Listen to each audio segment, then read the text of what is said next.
86. When I looked at the list, there were a lot of 86 people in the room, and at least one of our panelists as well. And just so you don't get the wrong impression about my classmates, I was a older student when I was here in 86. I wasn't the oldest. Sylvia was the oldest, but I was. So my classmates are not as old as me. I've also been a co-op employer for many years, and then to my great pleasure, I returned to the campus about 8 years ago, and I'm currently a member of the faculty here at the law school and also at DeMoore McKim School of Business here at the university as well. So I'm going to start with my classmate, Marc Breakstone, who's partner and co-founder of Breakstone White & Gluck here in Boston. He's widely known, a lot of you do know him, and highly regarded as a medical malpractice and personal injury practice here in Boston. Graduated. So Tom Kelley, graduated in 91. Second classmate in the room, all right. And Tom is currently the Paul Eaton Distinguished Professor of Law and Acting Director of Clinical Programs at another law school, University of North Carolina at Chapel Hill. Next, we have Sofia Lingos, class of 2009. Sophia is also a founder and the principal attorney. Her firm's current name is Trident Legal. She's, in my mind, a serial entrepreneur. She founded Lingos Law and now the current firm, Trident Legal. And then last and certainly not least, we have Shweta Mahajan, who's got classmates here, class of 2013. She's currently an associate at Ropes & Gray, where she practices in the firm's debt finance. How do we create lawyers who are ready to go out into the world and do their craft? And the two words that came into my mind are confidence and competence.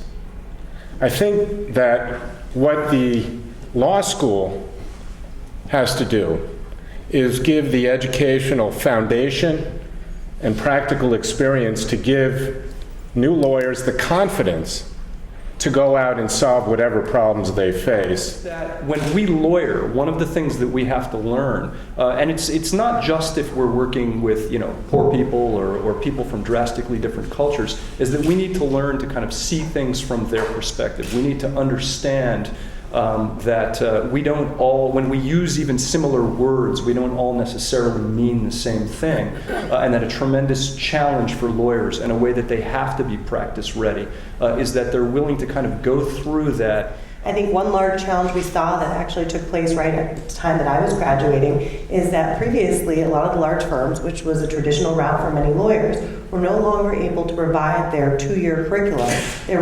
Clients were no longer willing to actually be paying to train lawyers now that they're at the law firm. So an expectation started to trickle down that students should be trained in law schools. And I think that we've always been doing an exceptional job at Northeastern compared to some of the other schools. Right now, especially when I'm working with BCBU and Northeastern on our collaborative incubator, even just seeing our participants coming out of Northeastern who have had that co-op experience, who actually know what it's like to work, it's a vast difference. And I'm sure many of you as employers, seeing if you've had an opportunity to hire our students, you see that as a large difference as well. So I think there are really 3 different areas that are important in having a practice-ready graduate. I think the first one is just basic legal skills, and I think all law schools do a pretty good job at that. I think it needs to be taken a little bit further, and it's not just us offering. In fact, we have an excellent upper-level writing and research. It's not just that you've learned the topics. We do a great job teaching our students how to learn, how to find out what they need to know, but we also have an electronic culture of Westlaw and Lexis that is in the law schools, where our students come out and are very surprised, even at the big firms, that you no longer have this golden subscription to be able to basically Google through our search engines to be able to find the information, because that's going to cost the client or the firm. So you have to be more thoughtful about how you do that research. But we understand, at least when you come out with this degree, of the information, we can issue spot and we can find the answer. I'm a newer perspective. I think that in terms of being practice ready, there were two things that I think were the most important. One is having clients your own clients before you get out of law school, and the second is the ability to work collaboratively. And I think that Northeastern does a great job in both of those respects. In terms of having your own clients, between the clinics and the co-ops, I had many opportunities to work with my own clients. One of the newer clinics, the Community Business Clinic, we each had either one or two of our own clients, and some of the things that Tom and Sophia touched on in terms of doing your own intakes, interviewing your own client. I remember in the Community Business Clinic, we actually did those intakes on our own the professor wasn't even in the room because he thought that it would possibly impact the student's ability to connect with the client. So of course we had the supervision and the guidance of the professor, but we really felt as students that we had our own client. The CoOp program has, from the rebirth of this school a little over 40 years ago, the CoOp program has been the key. It's always been a differentiator. Having students after the first year have the iterative process of being in the classroom, being in co-op, being in the classroom, and going through 4 of those is still unique. And it's also related to the way the rest of the campus is involved in experiential learning. But for, I think, anybody, one thing, no matter when we went here, we had in common was we had those co-op experiences. So one of the observations I've made in my career is that among all lawyers, the graduates of this law school are the most professionally fulfilled and happy people practicing law. And don't you all agree? And we're the only ones who love law school, too. Right, who speak and think and remember favorably their law school experiences. That's not true for most people. We're living in la la land. And I also think that among lawyers, the graduates of this law school are the most professionally fulfilled and satisfied and complete people. Don't you all agree? And not enough is said about that, Dean. The most formative experiences in my life as a law student, as a young lawyer, were those experiences that told me this is something I don't want to do. Because in my judgment, largely life is a process of elimination. And I'll never forget doing my first bail arraignment as a student defender in Cambridge. And the excitement of being the voice of this individual who would determine whether or not he was going to go to jail and sit in jail because he had no money, or whether he would be able to return to his family.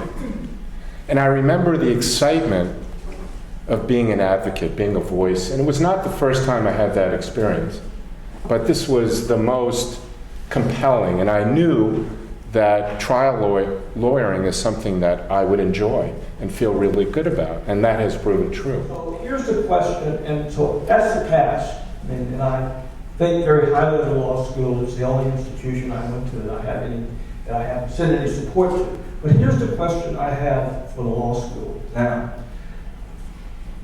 virtually everybody I know was able to put themselves through school with their law school amounts, with their co-ops. Usually a mix of pro bono or public interest, and then occasionally working for a law firm. The one problem I had with the school was this regional myopia. It really played to the Northeast, and it's so hard to get jobs in the Northeast now. I'm sure everybody who's recently come out. So what's the school doing about going elsewhere? So just in terms of Northeastern being a regional school, and what is the school doing for people who would like to be somewhere else in the country, since a few years ago at least, and I'm sure this is growing, students are allowed to create their own co-op. So if you have a place that you know you want to end up and you know you want to be there and it's not Boston, you're allowed to create your own co-op there and you're encouraged to do so. And I think if you know you want to end up in San Diego, you know you have 4 opportunities to work in San Diego on these co-ops, and you're encouraged to, there's no limit on how many co-ops you can create or how many times you can be outside of Boston. So I think that the law school gives enough flexibility for students who have an idea of exactly where they want to be. There is an opportunity to create connections in that place throughout your 4 different co-ops. One of the things that changed my experiences was a co-op I did with Judge Kratsley. I was on a business track, and he was a co-op employer in my last co-op, and I was my last days with Northeastern. He was doing criminal session in Superior Court, and I became fascinated with it. And when I went out on my own, even though I had some great co-ops, what I ended up doing was getting on the court-appointed criminal list. And unlike Mark, I found that I really enjoyed it. And 25 years later, I still take about 25 court-appointed cases a year in my local county, and I'm on the local board. One of the things that I think everybody needs is to be in court. We are really lucky to collaborate with Boston College and Boston University and have this opportunity for people to have a little bit more guidance and support. So the people who have those great ideas, who think that they can do it, it's not like myself who literally walked out and got an office. I don't like the term hang your own shingle because I just think it really minimizes the amount of work that goes into actually starting a practice. But building your house and starting your practice from scratch, we now have a house for that, and we have an ability to really help guide those individuals within our incubator. And it's a really exciting project to have coming out of the law school. And it's got the support of not just the schools, you're going to have the universities that are behind you as well, which having that interdisciplinary approach and opportunity is really wonderful. We have the additional clinics. We haven't gotten to hear too much. I don't think you introduced your clinic that's taking place, that's been winning wonderful awards, but they're actually having students go out and get their own clients. They are not just guiding them through what you do. That is a challenge for anyone. And when we talk about practice management, often people at a certain level shut down. Practice management is relevant. I don't care if you're the largest law firm. In fact, some of my students have come back and said, all that stuff we discussed about management, all that stuff that we discussed about managing clients and getting clients has served me very well. Whatever practice area you're in, practice management is incredibly relevant to you. So having your students go out and get your own clients, manage your own clients, understand how to manage conflicts is all going to be an incredibly necessary and relevant part of being a practice-ready practitioner. I know I'm not on the panel, but since you asked. So this is a student. The students started this. They did pilot projects. They wrote a group of 14 students wrote a development plan, worked on it. And so for the last 2 years, we've been in operation. It's a student-run law office. It's called the IP CoLab. And the client community is all entrepreneurs and innovators on campus. And the students, when they start the quarter, there are no clients. They go out on this campus, and I bet a lot of you haven't done that either. They walk over to the business school and they go to a pitch-a-thon and they introduce themselves to young ventures, or they introduce themselves to professors who have inventions. And then they decide, they come back, they decide as a group, they vote on which clients to take, they vote on which projects to do, they vote on how to staff the projects, and then they complete the projects. And so they are really running a small, I am so proud of them. I'm sorry, I had to. Mark, you have. Oh, yeah, and so the first students who graduated from that program, 100% of them had jobs, and they had them very early in the hiring season. So that was something that also, I think, pleased people. And it may be because of experiences they had, or maybe the people who were particularly self-motivated were drawn to do this very risky thing. It is very scary as a student to hear that you're going to have to go out and meet strangers who are majoring in areas that you're not and get your own client. Co-op was the best experience that I had in law school. I left law school, I loved law school. I had 4 co-ops, 2 of which I would never have been able to do had I not been on the rotation system that I was on. I did them in SDNY with the U.S. Attorney's Office and with the Federal District Judge. That certainly wouldn't have happened if I was competing with Columbia Law School and all the other law schools. So when you say co-op 2.0, I'm curious, because I personally heard about it, I think, the last couple of days, that the law school is changing, possibly going to change their procedure. And so when I'm out there advocating for Northeastern, I'm advocating you get 4 co-ops, you can choose rotation, you can be in school in the summer, you can work during the fall, it's fantastic. So I don't know if everyone is aware of the possible changes, and I think we all should be aware of it. And also, I understand that a lot of people are in law school are less interested possibly like in the prosecutorial field and in public interest fields, and I'm just curious if that's the case, and is the law school still pushing, co-ops? I agree about you have to be in court. I think you should have experience in court, and so I'm just curious to hear what direction the co-op program is taking. So another aspect of that might be varying, for example, the length of co-ops. So many of our students really prosper from the current 11-week structure of co-op, but we've heard from some employers, and actually I'm really interested, maybe we could actually spend a few minutes getting reactions from the people who are in the audience about your experience as co-op employers. But we've heard from some that the co-ops are too short, and that the pedagogical benefits are, someone arrives, it takes them 2 or 3 weeks to get to know people, and the last 3 weeks they're already on the way out to go to the next classes. And so it might not be better to have longer co-ops. So when you combine that aspect of I think someone referred to it yesterday as periodicity. That was an interesting phrase.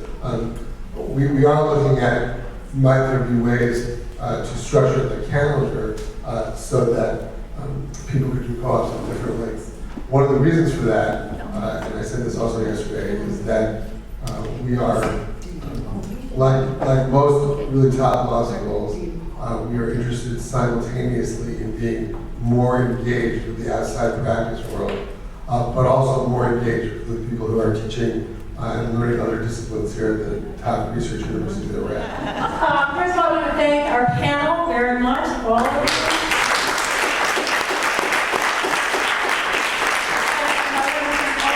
And I just want all of you to know that you have an open invitation the rest of the day today, tomorrow, email, a year from now when you think of it, to please contact me or anybody else about ideas you have, because we all know the practice of law is changing, and no matter what kind of practice you have.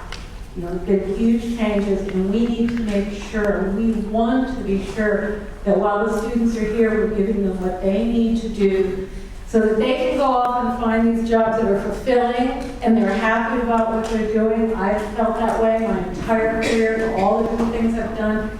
And whatever suggestions you have, we are really open. We want to hear them, because it's one thing to have a great program, but we want to do better.